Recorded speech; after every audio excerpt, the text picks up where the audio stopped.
Salam alaikum, Azul Filaon. Bonjour à tous et à toutes. Fin de la vidéo, Inch'Allah, on va voir le calcul économique du consommateur, c'est-à-dire la microéconomie du consommateur ou bien ce qu'on appelle l'étude de comportement du consommateur. Et très précisément, on va essayer de traiter le comportement du consommateur selon la première approche, l'approche cardinale de la première partie. Et dans la deuxième partie, nous allons essayer de traiter de faire cette étude de comportement de consommateur selon la deuxième approche, l'approche ordinale. Ala barakatillah. Alors, en fait, l'étude de comportement de consommateur s'inscrit dans le cadre de la théorie marginaliste, ou bien la théorie développée par les néoclassiques. En fait, la théorie marginaliste s'intéresse globalement au choix du consommateur, comme il s'intéresse également au choix du producteur. Dans cette vidéo, donc, on va se limiter le choix de consommateur. En fait, elle vise à établir les règles de calcul qui permettent au consommateur de se situer à l'optimum, c'est-à-dire de réaliser la maximisation de la satisfaction. Autrement, elle permet au consommateur de réaliser, d'atteindre son équilibre. Donc, la théorie هذه النظريه الهدف منها هو انك تعطيك ان سيغتان نومبر دو ريغل دو كالكول، واحد المجموعه ديال القواعد ديال الحسابيه كتسمح لك باش تلقى لوبتيموم لا سيتوياسيون اوبتيمال دان كونسوماتور tout en tenant compte bien évidemment donc la contrainte, certes la contrainte budgétaire, c'est-à-dire la limite de son revenu. Alors, l'objectif essentiel d'un consommateur est de maximiser la satisfaction totale, c'est normal. Lorsqu'il consomme, il cherche à tirer le maximum de la satisfaction. Tout en tenant compte de la contrainte financière. Mais là, il ne peut pas consommer et dépenser au-delà de sa capacité. La capacité, القدرة المالية ديالو ما خصوش عاوتاني يتجاوزها، لأن يتجاوزها غيدخل في متاهات أخرين اللي فيها l'endettement et ainsi de suite. Alors donc ainsi donc on suppose, pour que le consommateur maximise ses satisfactions, on suppose toujours dans la théorie marginaliste, on suppose que le consommateur est rationnel، واحد اللي كيفكر بطريقة رشيدة. Alors on va commencer la première des choses, on va commencer par la définition de l'utilité. Pourquoi? Parce que dans cette théorie marginaliste, l'utilité, donc, il est au centre de cette analyse. Ça veut dire quoi l'utilité? En fait, c'est rien, c'est simple. C'est l'aptitude d'un bien à procurer une satisfaction. القدرة ديال واحد المنتوج فاش كتسهلك أنه يعطيك une satisfaction، واحد الإشباع. Autrement, c'est la satisfaction qu'on puisse de la consommation d'un bien. درجة ديال الإشباع اللي كنحاولوا نكتسبوها نحصلوا عليها فاش كنستهلك واحد المنتوج. Et ce n'est pas le contraire de la nuisibilité. علاش؟ لأن l'utilité, parfois il y a de l'utilité des biens qui sont nuisibles. كاينين des biens qui sont nuisibles, certes pour la santé, mais qui ont une utilité. En fait, c'est quoi l'exemple? Il y a un certain nombre de biens qui sont nuisibles à la santé, كيضروا الصحة ديال الواحد، mais représentent عندهم واحد المنفعة، représentent une utilité pour le consommateur. مثلا بحال les fumeurs qui fument le tabac, il est nuisible à la santé, mais pour un fumeur, donc il lui permet, lorsqu'il fume une cigarette, donc il tire une satisfaction. Même chose pour l'alcool. Alors maintenant l'équilibre, on va essayer d'étudier l'équilibre d'un consommateur. En fait, d'abord pour étudier l'équilibre, donc on va voir, donc on peut adopter plusieurs approches. En fait, pour déterminer comment le consommateur peut arriver à obtenir le maximum de satisfaction par son budget, donc il existe deux approches. Donc deux approches peuvent permettre à un consommateur d'atteindre son équilibre, c'est-à-dire d'atteindre le maximum de satisfaction en tenant compte de sa contrainte budgétaire. Donc il existe deux approches. La première, c'est cardinal, qu'on oppose relativement à l'approche ordinale. Donc on va commencer par la première, l'approche cardinale. En fait, dans l'approche cardinale, on considère que l'utilité est mesurable. Maintenant, le consommateur le consommateur est capable de mesurer l'utilité que lui procure un bien. C'est-à-dire, on suppose que le consommateur est capable de dire maintenant, de donner un chiffre à la satisfaction qu'il tire de la consommation d'un bien. Lorsqu'il consomme un produit X, la Y, parce qu'il donne un chiffre à la satisfaction qu'il a pu tirer de cette satisfaction. Un exemple, un individu qui consomme par exemple un produit, lorsqu'il consomme X, il tire une satisfaction de 10 unités.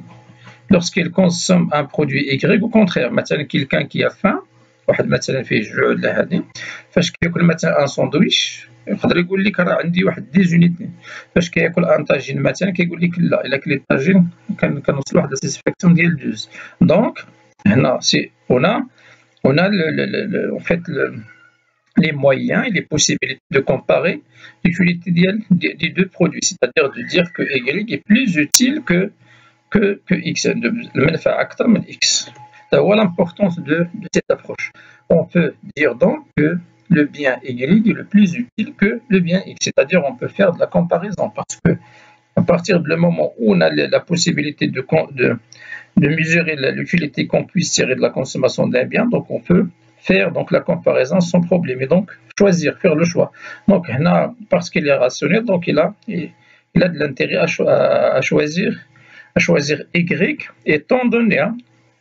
étant donné avec l'hypothèse est-ce que les prix sont les mêmes. S'ils ne sont pas les mêmes, on a le débat, donc le choix il est difficile. Alors maintenant on va commencer par l'équilibre du consommateur en situation d'abondance. On va voir quelqu'un qui n'a pas une contrainte budgétaire, quelqu'un qui est riche, il consomme maintenant un produit à partir de quel moment, donc il peut arriver à la maximisation de son utilité. Alors voilà, donc soit une personne en situation d'abondance, qui n'a pas donc un souci d'argent, bien de budget, donc qui consomme un bien X, on va voir, donc voilà un tableau qui donne à la quantité consommée, voilà l'utilité totale. On va se contenter de l'utilité totale. Donc lorsqu'il consomme 0, c'est 0, lorsqu'il commence, il a consommé une seule unité de X, donc elle a obtenu donc une satisfaction de 7. Lorsqu'elle a consommé 2 unités de X, donc elle a obtenu donc une satisfaction de 11, 3, 13, 4, 14, 5, 14 et 6, 13. Donc pour déterminer à quel moment il doit s'arrêter de consommer, donc il faut normalement raisonner en termes marginaux. C'est pour cette raison qu'on appelle les néoclassiques des marginalistes. Là, ils raisonnent à la marge. Alors, comment on raisonne à la marge? C'est-à-dire on raisonne en fonction de l'utilité marginale et non pas de l'utilité totale. Voilà comment. Donc, on calcule l'utilité marginale. L'utilité marginale, c'est simple. C'est la variation de l'utilité totale entre deux temps sur la variation de la quantité entre la même période. Par exemple, la 7 entre la situation 0 et 1. Qu'est-ce qu'on fait? C'est simple. On prend l'utilité totale de 1 lorsqu'elle a consommé moins 0 sur 1 moins 0. Donc ça donne 7. Pour obtenir 4, c'est l'utilité accordée par la deuxième unité consommée. Comment peut-on trouver les 4? C'est 11 moins 7. 7, c'est la satisfaction donnée par la première. Donc, la satisfaction qu'il a tirée de la deuxième. Donc, c'est 11. Avec le surplus à la 7. C'est 11 moins 7 sur 2 moins 1, ça donne 4. Même chose pour la troisième. L'utilité marginale ici de la troisième, c'est-à-dire quoi? L'utilité supplémentaire donnée par une fois ou bien dont ce consommateur a bénéficié lorsqu'il a consommé la troisième unité de X. Donc, pour calculer, donc, il faut prendre 13 moins 11 sur 3 moins 2. Ça donne 2 et ainsi de suite. Hein. Regardez, lorsqu'elle arrive, il 7, déjà l'utilité est égale à 0. Et pire encore, lorsqu'elle a continué à consommer, donc il est passé de l'utilité à la désutilité. Alors, donc مثلا بحال واحد كيشرب في الماء مثلا كيوصل لواحد الدرجه ديال الاشباع الا كمل شنو كيطرى له؟ غيزوي داك الماء دونك غيضرو صدق كيضرو. C'est pour cette raison donc le consommateur a de l'intérêt donc de savoir à partir de quel moment il doit s'arrêter de consommer. Donc voilà, on va tirer un certain nombre de ce tableau, on peut tirer donc un certain nombre de conclusions. On constate quand même à partir de ce tableau que la première des choses, qu'est-ce que l'utilité marginale? Elle correspond à l'utilité que confère la consommation d'une unité supplémentaire d'un bien X. Lorsqu'on passe maintenant de 1 à 2, donc l'utilité est égale à 4. Mais on a dit que la deuxième, elle a conféré donc une satisfaction de combien? De 4. Puis deuxième loi, ou bien conclusion, deuxième constat qu'on a pu faire donc sur le tableau une fois qu'on a tracé qu'on trace le tableau, l'utilité marginale. Donc l'utilité, on a constaté que l'utilité marginale diminue au fur et à mesure que la consommation augmente. C'est normal. Donc lorsque je consomme, l'utilité que maintenant quelqu'un qui a soif, lorsqu'il consomme le premier verre d'eau, واحد ما تنفع العطش ولا هذه الكاس الاول عنده قيمه اكثر من le deuxième. Donc maintenant c'est-à-dire quoi, que l'utilité marginale elle baisse au fur et à mesure qu'on consomme, parce que dès que le besoin commence à baisser au fur et à mesure qu'on consomme. Donc l'utilité comme ça, donc on peut dire que l'utilité marginale est une fonction décroissante de quoi? De la consommation d'un bien. Au fur et à mesure que je consomme, فاش كنكونسومي كنستمر في الاستهلاك ديالي ديال واحد لو بيان، l'utilité المنفعه اللي كتعطيني ديك لا ديغنيير اخر واحد كتسلكها كتنقص، فكتولي سوا ايكال ا زيرو. سي جو كونتينيو جو بو باسي على لا ديزوتيليتي، يعني انا داك البرودوي اللي ماشي ينفعني كيضرني. Voilà donc la conclusion qu'on peut tirer ici simple. Dans le cas d'un seul bien, parce qu'il y a un seul bien, avec bien évidemment donc l'abondance, dans une situation de l'abondance,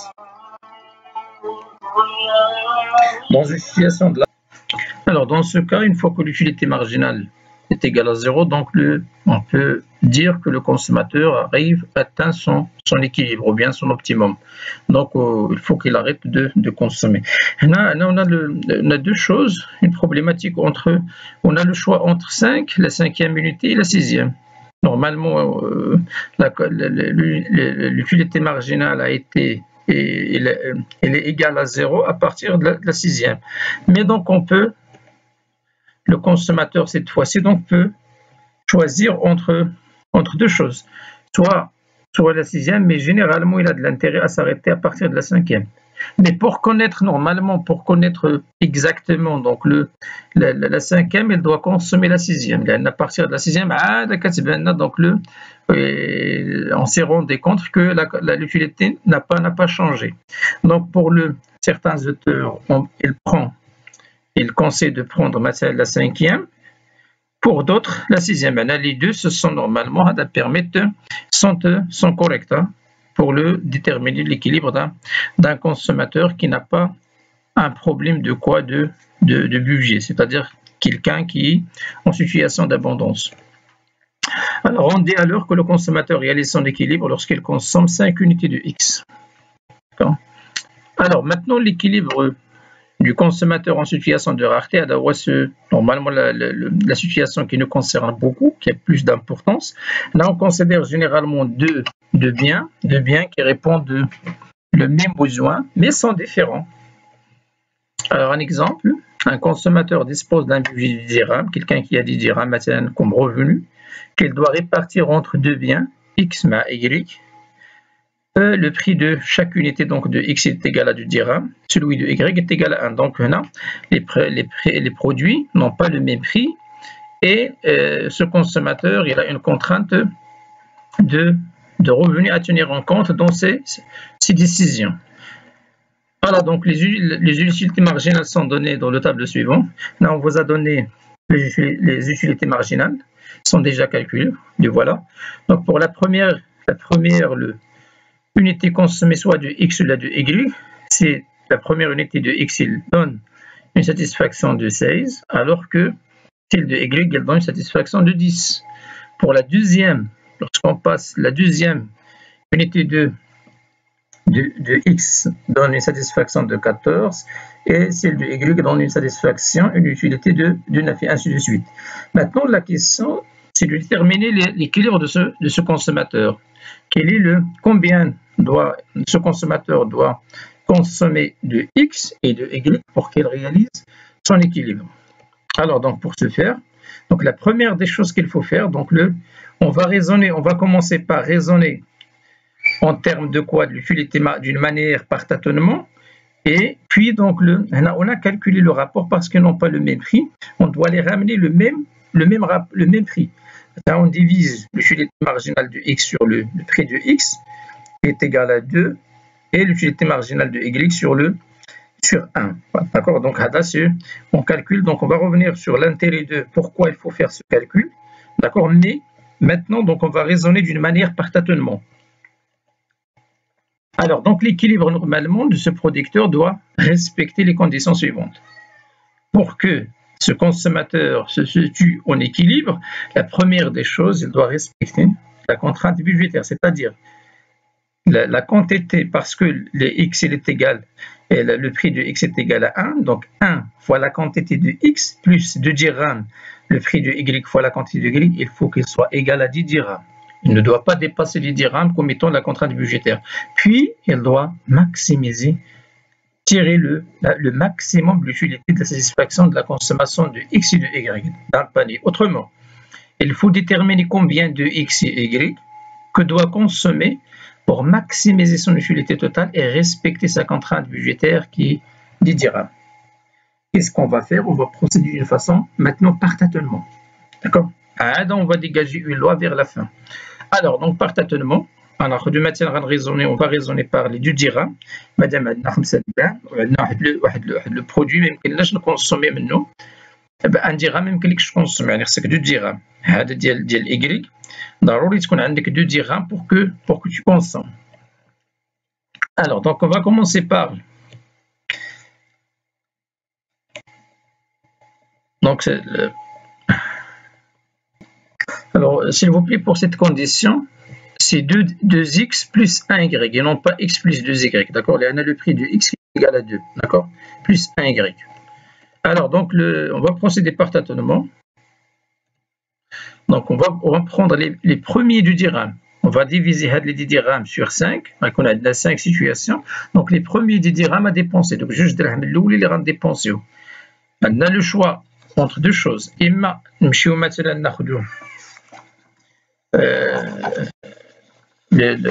produits Y ou la X. Donc, on a X. X de dirham qui est d'acheter un seul produit de X. Donc, l'utilité de 16. Alors que pour Y, il coûte combien? 1 dirham. Donc, il a 2 dirhams, il a 2 unités de Y. C'est-à-dire, la première, je consomme le premier produit de Y, combien de l'utilité marginale? 10. Et là, le deuxième, il va me permettre normalement 9. Au total, donc les 2 dirhams, qu'est-ce qu'ils vont permettre? Ils vont me permettre une satisfaction de 19. À comparer avec 16. Donc, c'est le consommateur, par exemple, a décidé de consommer uniquement une seule unité de X. Donc, il va bénéficier de combien d'utilité? 16. Là, je parle d'utilité totale. Alors que s'il décide de consommer les 2 dirhams pour acheter Y, donc il peut acheter 2 produits de Y. Là, c'est le prix d'Yalom et chaque produit donc, coûte 1 dirham. Donc 2 dirhams, ça va permettre à ce consommateur de consommer 2 produits de Y. Donc il va consommer donc le premier, il va bénéficier du 10, le deuxième 9, donc 10 plus 9 c'est 16. Maintenant on va passer les deuxièmes du dirham. Donc les 2 dirhams, soit on a la première unité de X, l'utilité dont elle va bénéficier, il y a 16, sinon à acheter 2 produits de Y suivants. Elle va acheter le troisième de Y, le quatrième de Y. Regardez, entre le troisième, il procure donc une utilité marginale de 9, le quatrième 7,5, la jmatihum et Allah 13,5. Donc il vaut mieux, il a de l'intérêt à acheter la première unité de X. Pourquoi? Parce qu'elle procure 16, alors que le quatrième produit de Y et le troisième et le quatrième, il donne 13,5. Donc il a de l'intérêt à acheter au début, donc x. 1 de x. Maintenant, on passe les 3 du diagramme suivant. Donc, soit la deuxième unité de y, 14, ou là, sinon, est-ce qu'elle achète la troisième et la quatrième de y. La troisième et la quatrième de y, déjà, on a fait les calculs. Si on fait les calculs, l'eau, elle fait à 7,5 plus 6, pardon, ça donne 13,5. Donc, 13,5 est inférieur à 14. Donc, il décide d'acheter, il a de l'intérêt parce qu'il est rationnel d'acheter de consommer la deuxième unité de x. 14. Quand deuxième d'abord le quatrième unité de, ou bien quatrième unité normale, 4 de dirham. On a le droit, soit on a la troisième de y, sinon on a d'acheter, donc déjà بالنسبة y ما بقاش عنده la cinquième فيها 5, donc اشنو غيدير؟ donc il n'a qu'à acheter donc la troisième de x, il procure à ce consommateur donc 2 unités. Donc comme ça, donc il décide d'acheter donc le troisième produit, ou bien la troisième unité de x. Alors au total, regardez, donc au total, donc ça donne une utilité totale de combien? De 74,5, c'est-à-dire 19 plus 16, plus 14, plus 13, plus 12, pardon, ça donne combien? 74. Alors, c'est-à-dire, donc, au total, le panier, il doit consommer, regardez, 3 de x, le premier produit de x, le deuxième, le troisième. Donc, 3 unités de x et 4 unités de y. Là, il a consommé 1, 2, puis il y en a 3 et 4, donc 4 unités de y, pour qu'il obtienne donc cette utilité maximale de 74,5. Maintenant, il faut qu'on vérifie quoi? Donc, il faut qu'on vérifie que les 3 et 4 épuisent le budget. Donc, on va vérifier 2 fois x, donc 2, on a changé s'il vous plaît, 2 fois x, 2 fois 3, c'est 6, plus 4, 6 plus 4, ça donne combien? 10. Donc, il a épuisé le budget. Alors, donc, au total, l'équilibre ou bien l'optimum de ce consommateur correspond à la combinaison XY suivante, 3, 4, ce qui coïncide avec quoi? L'égalisation, regardez, d'abord, la loi. Ce qui coïncide avec l'égalisation entre, la quantité de 3 et 4, il correspond à quoi? Le tableau de l'utilité marginale rapportée le prix. Il correspond à quoi? C'est le 6. Quand est-ce que donc le rapport, l'utilité marginale à le prix de x, quand est-ce qu'il est égal l'utilité marginale du y à le prix de y? 6. L'égalité. Donc ça correspond à quoi? Le produit x fait 3. Le produit y fait 4. Donc, exactement, donc ça correspond à quoi? À l'égalisation, à l'équilibre, donc on a trouvé d'une manière par tâtonnement, d'une manière hasardeuse. Donc ça correspond à quoi? Il suffit normalement, au lieu de faire ce calcul, il suffit de calculer le rapport, l'utilité marginale rapportée, par exemple l'utilité marginale de x rapportée à son prix, et l'utilité marginale de y rapportée à son prix, voir à partir donc de quand est-ce qu'elles sont égales. Quand est-ce qu'elles sont égales? 6, donc elles sont égales lorsqu'on consomme la troisième de x et la quatrième de y.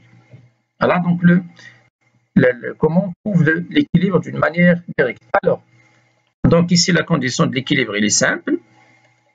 Le consommateur maximise sa satisfaction lorsque les utilités marginales des biens pondérées à leur prix, c'est-à-dire l'utilité marginale par rapport au prix de x, il faut qu'il soit égal à l'utilité marginale par rapport au y, et en même temps, il faut épuiser le budget. R, le revenu là, le budget, il faut qu'il soit égal le prix de x fois la quantité de x plus le prix de y fois la quantité de y. Le cas d'INA, 2 fois 3, 6, plus 1 fois 4, c'est 4, donc ça donne 10. D'accord? C'est le cas qu'on a traité tout à l'heure. Alors, une petite application, soit de x et y dont l'utilité totale est donnée par est donné par le tableau suivant. Alors donc soit deux paniers X et Y dont l'utilité totale est donnée par le tableau suivant. Donc voilà le tableau. On a l'utilité X de 0 jusqu'à 6, Y même chose de 0 jusqu'à 6. C'est l'utilité de X, ça va de 0, 10, 18, 24 et ainsi de suite. Donc pour l'utilité de Y, c'est la même chose, 0, 12, 23, 32, d'accord, et ainsi de suite. Donc la première des questions, c'est de calculer l'utilité marginale de X et celle de Y, puis déterminer la combinaison optimale, c'est-à-dire donc si l'individu affecte la totalité de son revenu R, c'est-à-dire donc il a décidé d'épuiser son revenu à l'achat de X et de Y, et cherche à maximiser la satisfaction, sachant que les deux produits ont le même prix, 2 dirhams, et le revenu est égal à 18. Quelle est sa combinaison optimale? Donc pour répondre, d'abord, on va commencer par le calcul, la première question, c'est-à-dire le calcul de l'utilité marginale de X et de Y. En fait, qu'est-ce que l'utilité marginale de X? C'est la variation entre deux temps, l'utilité totale de X sur la variation de la quantité de X. Et même chose pour Y. L'utilité marginale de Y, c'est la variation de Y entre deux temps sur la quantité, la variation de la quantité de Y pendant la même période. Alors donc ici, donc rapidement, pour l'utilité marginale de X, heureusement, on a la variation toujours donc de la quantité de X, elle est égale à 1. On a au 10 moins 0 sur 1 moins 0, c'est 10 sur 1, ça donne 10. 18 moins 10, c'est 8 sur 2 moins 1, c'est 8. Donc 24 moins 18, c'est 6 sur 3 moins 2. Donc, à 1, donc ça donne 6. 28 moins 24, c'est 4. Sur 4 moins 3, ça donne 4 et ainsi de suite. Donc, on va faire la même chose pour Y. Donc, on a Y12. 12 moins 0, c'est 12. Sur 1 moins 0, c'est 12. Pour la deuxième, l'utilité marginale de la deuxième, 23 moins 12. C'est égal à 11, sur quoi? Sur 2, moins 1 est égal à 11, et ainsi de suite. D'accord? Donc voilà maintenant pour le calcul de la combinaison optimale. Donc la combinaison optimale, on va prendre maintenant, donc on va raisonner d'une façon directe, pas par tâtonnement, parce que donc le tâtonnement il nous a permis donc de vérifier la condition de l'équilibre. Alors la combinaison optimale X étoile Y étoile correspond à quoi? À l'équilibre du consommateur. Lorsqu'on vous demande de calculer la combinaison optimale, c'est la même chose à ce qu'on veut, c'est-à-dire c'est la même chose de vous demander de déterminer l'équilibre du consommateur. Alors donc la combinaison optimale de X correspond à l'équilibre du consommateur. Or, cet équilibre se réalise quand est-ce? Lorsqu'il y a égalisation entre le rapport de l'utilité marginale et les prix. C'est-à-dire lorsque l'utilité marginale de X rapporter le prix de X, il est égal à l'utilité marginale de Y rapporter le prix de Y. Et en même temps, l'épuisement du budget, c'est-à-dire 18, il faut qu'il soit égal du dirham, le prix de X fois la quantité de X qu'on consomme, plus 2 fois Y. Ça, on l'appelle l'épuisement ou bien la contrainte budgétaire. C'est de la contrainte budgétaire ou bien on l'appelle l'épuisement de budget. Alors, donc, on va vérifier donc, la première condition, c'est la condition de le rapport. Alors, donc, on a rapporté le rapport de l'utilité marginale à le prix de X, on a le prix de X fois 2. Donc, on a 10 sur 2, c'est 5, 8 sur 2, c'est 4, 6 sur 2, c'est 3, 4 sur 2, c'est 2, ainsi de suite. Donc, on va faire la même chose pour Y. L'utilité marginale de Y rapporter le prix, on a obtenu le prix de X et Y, ils ont le même prix, le dirham. Donc, ça donne combien? On a 12 sur 2, c'est 6, 11 sur 2, c'est 5,5, 9, c'est 4,5, et ainsi de suite. Maintenant, on va essayer de voir quels sont les rapports qui sont égaux. Donc, on va vérifier ici. Je vais mettre un 5, on va voir ici ce qu'il y a 5, il n'y a pas 5. 4, il n'y a pas 4 ici. Donc, 3, il n'y a pas 3 ici. 2, regardez, donc il y a 2 ici. Puis, on va vérifier, on va aller mettre la deuxième. On a 1. S'il y a 1, il n'y a pas 1, 0, donc 0, c'est pareil, parce que déjà, on arrive le top de l'utilité marginale, l'utilité totale. Donc voilà, on a ce qui correspond spécialement donc l'équilibre. L'équilibre se réalise lorsque on consomme 4 de X et 5 de Y. À partir donc lorsque le panier se compose de 4 de X et 5 produits de Y.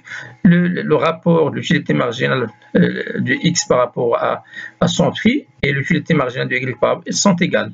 Donc, donc l'égalisation des utilités marginales de X et Y pondérées à leur prix, respectivement prix de X, prix de Y, se réalise quand est-ce que pour X égale à 4 et Y égale à 5. Donc, voilà la combinaison optimale. Donc, il suffit de quoi? Il ne manque de vérifier l'épuisement du budget, est-ce qu'elle respecte le budget, pour dire que c'est vrai, c'est de la combinaison optimale.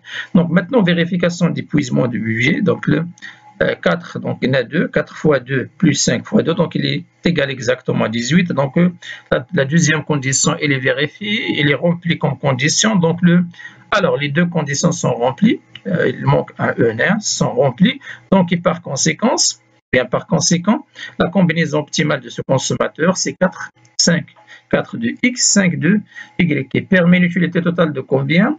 Une utilité totale de 28 plus 24 à l'âge.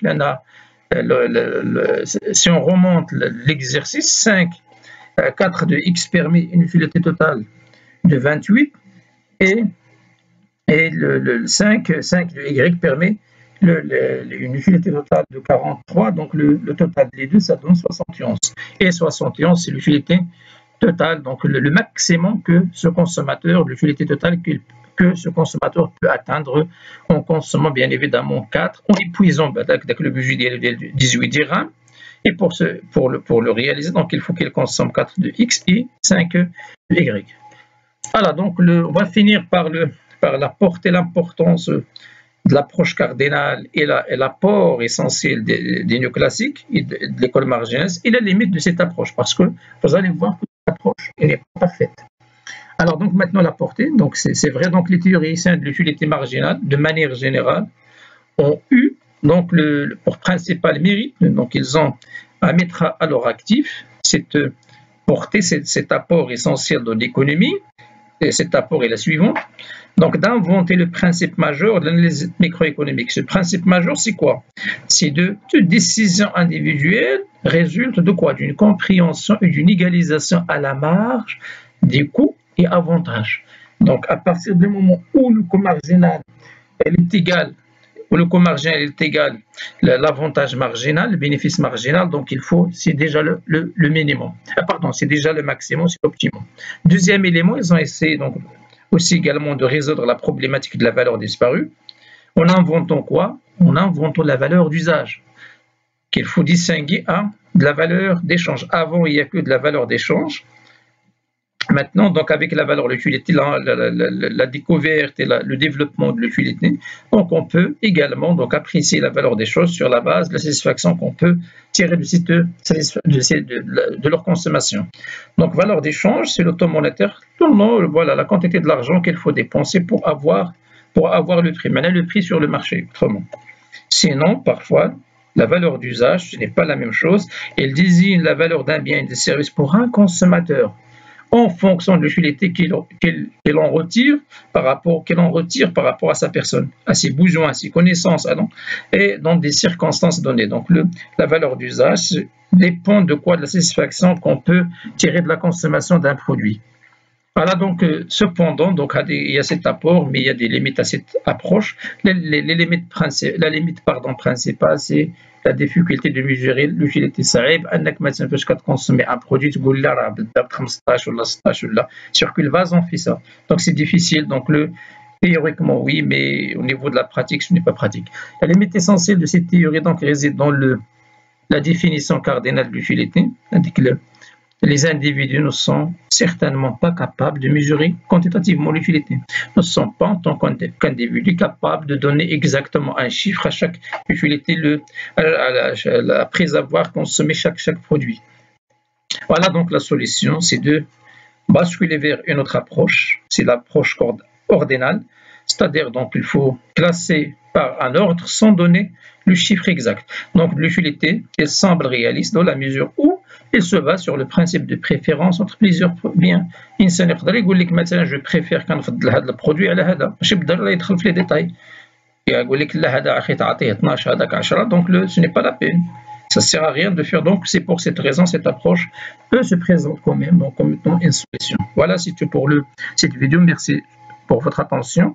La vidéo prochaine, Inch'Allah, je vais essayer de traiter l'approche ordinale. Merci pour votre attention une deuxième fois.